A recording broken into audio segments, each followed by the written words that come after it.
আসসালামু আলাইকুম BD sports টিভিতে আপনাকে স্বাগতম।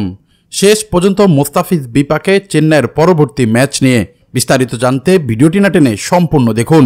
লখনৌ সুপার জায়ান্টকে 210 রানের পুঁজিতে আটকাতে পারেনি চেন্নাই সুপার কিংস। চেন্নাইয়ের দেওয়া সেই লক্ষ্য লখনৌ সুপার জায়ান্ট টপকে গেছে 6 উইকেট আর 3 বল হাতে রেখেই।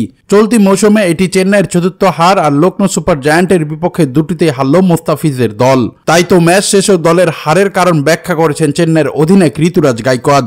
এক্ষেত্রে মাঠে অতিরিক্ত শিশিরকে দায়ী করছেন তিনি। গাইকোয়াদ মনে করেন অতিরিক্ত শিশির থাকার কারণে স্পিনাররা ভালো বল করতে পারেননি, অর্থাৎ স্পিনারদের চেন্নাই ভালোভাবে কাজে লাগাতে পারেনি, সেটাই ব্যাখ্যা করলেন।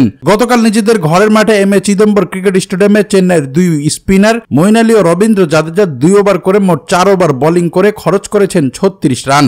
তাদের দিয়ে বাকি 4 ওভার বোলিং করানোর সুযোগ থাকলেও পিচের কন্ডিশনে বিবেচনায় বল করায়নি চেন্নাই। ফলে চাপ পড়েছে পেসারদের ওপর। চেন্নাইয়ের হয়ে অপরাজিত 108 রান করায় গাইকোয়াদ বলেন এই হার গিলতে পারাটা কঠিন, কিন্তু ক্রিকেটের ভালো একটি ম্যাচ ছিল।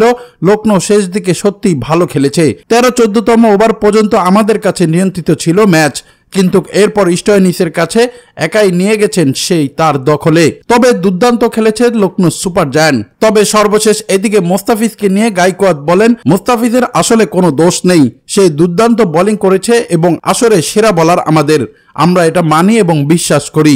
তাছাড়া মোস্তাফিজকে পরবর্তী ম্যাচে নিব সেই আশাই ব্যক্ত করেন ক্যাপ্টেন গাইকোয়াদ। এখন পর্যন্ত আসরে 7 ম্যাচ খেলে 12 উইকেট শিকারী মোস্তাফিজুর রহমান। আসরে চেন্নাই সুপার কিংসের টপ উইকেট টেকার এই বাংলাদেশি বোলার। তাই তো পরবর্তী ম্যাচ সানরাইজার হায়দ্রাবাদের বিপক্ষে মাঠে নামবে চেন্নাই সুপার কিংস। সেই ম্যাচেও একাদশে কাটার মাস্টারকে দেখা যাবে এমনটাই আশা ব্যক্ত করেন ক্যাপ্টেন ঋতুরাজ গাইকোয়াদ। তবে এদিকে সানরাইজার হায়দ্রাবাদের বিপক্ষে আসরের প্রথম দেখায় হার দেখে চেন্নাই সুপার কিংস। তাই তো প্রতিশোধ পরায়ণ হয়ে উঠবে মোস্তাফিজরা। দর্শক, এই ছিল খেলাধুলার আপডেট।